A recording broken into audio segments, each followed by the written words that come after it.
Has your boss ever shown up at your front door?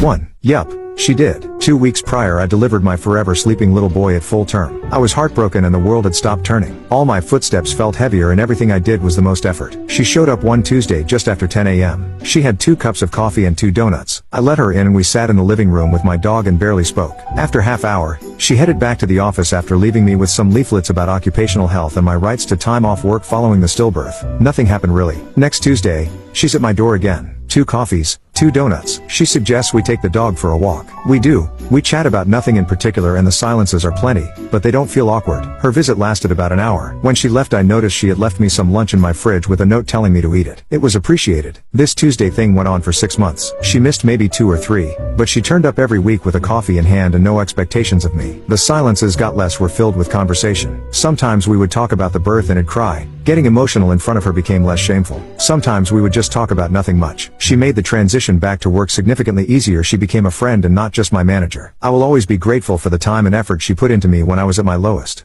2. Yes, my father was dying with a brain tumor and on his last days. My boss knew this. I was in panic mode and breaking down. I didn't call out of work. I just shut down. My father needed to go to the hospital for post-surgery work. I heard the doorbell ring. It was my boss. He came to take my dad to the hospital. He instructed me to stay home and gather myself. He stayed with my dad in the hospital for over 24 hours till I could come. Best boss ever. 3. Yes, he has. It was the day after I was released from the hospital where I had been getting rehab for my recently operated on broken leg, tib and fib. I broke my leg on a Monday, was operated on Tuesday, moved to rehab hospital on Saturday and came home the next Thursday. A whirlwind. On the way to the hospital while the ambos, that's Australian for ambulance men, tried to find a vein to give me painkillers, I texted my boss, on my way to hospital. Broke my leg. Sorry. This would have flummoxed a lot of people but not my boss. We texted that evening and he came to see me the next day and dropped off chocolate and a phone charger. Savior. The first day I got home I tried to organize my life to cope with being one-legged for the next 6 weeks. Difficult as my only housemates were 2 demanding cats. They refused to help. Typical. The next day my boss arrived at my front door. He moved furniture to make it easier for me to get around. He swept the floors and washed dishes. He made sure I had food. He made sure I had what I needed close to hand. He gave me decorating advice. Best boss in the world.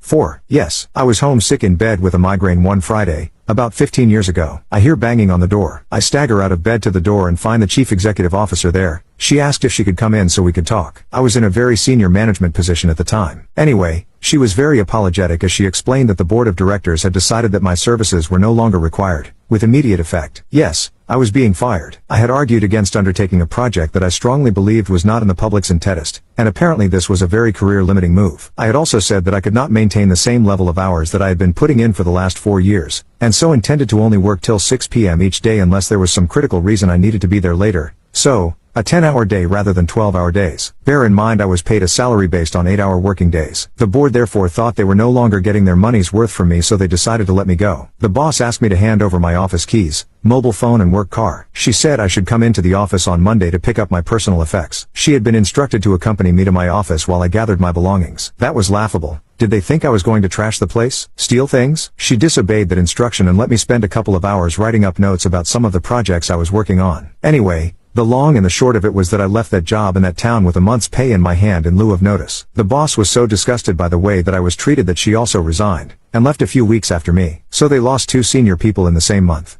5. After a severe injury at work, I had to have 6 weeks off. My husband was running about like a headless chicken trying to get kids to school etc. And I was busy laughing in frustration at the fact I couldn't do my bloody bra up. ! There was a knock at the street door and when I answered it there was my boss. She grinned at my polka-dotted PJs and said, "Okay woman, upstairs." March. That kind, sweet woman washed my hair for me, helped me to wash and helped me dress, before making us and my exhausted hubby a cuppa and sat keeping me company for 2 hours. I can't thank her enough for her kindness that day. She's amazing. 6. My wife and I work for the same company. At the time my wife had been there over 9 years and I was just over 5 months. We both got COVID and were going to be quarantined for a week. In the middle of the week the owner of the company showed up at our house. I did not know what to expect when I opened the door. When I did she was standing back down the walkway and said that she thought we might need this. I looked down and there was a very large box of high-end food, pasta, soups, salads, breads, etc. There was more food than we could eat in a week. She gave us well wishes and left. The best boss I have ever seen in 35 years of work.